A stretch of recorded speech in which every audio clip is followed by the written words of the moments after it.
Edday Ndiritu ni atariria mashabik ake ndeto cia mwanya muno na oroho akorwo agikihoya kuri fans before gunegereria ndeto ino. Make sure wa turn on notification yaku na wa subscribe niguo ukamukira video citu.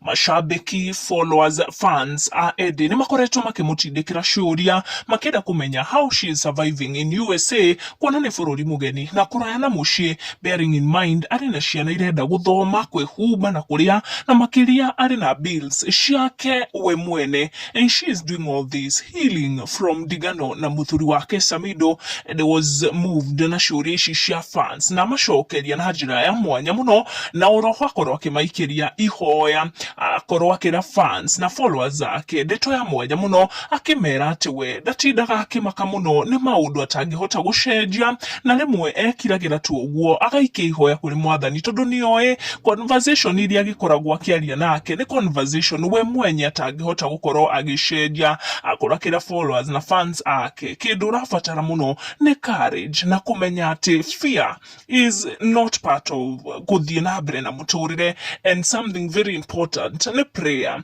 Worry is a conversation you have with yourself about things you cannot change. Prayer is a conversation you have with your God about things he can change. Na mashabiki ni makorwo magitikaniria na Edday na mauga ni ma, it's nothing but prayers and power of prayers.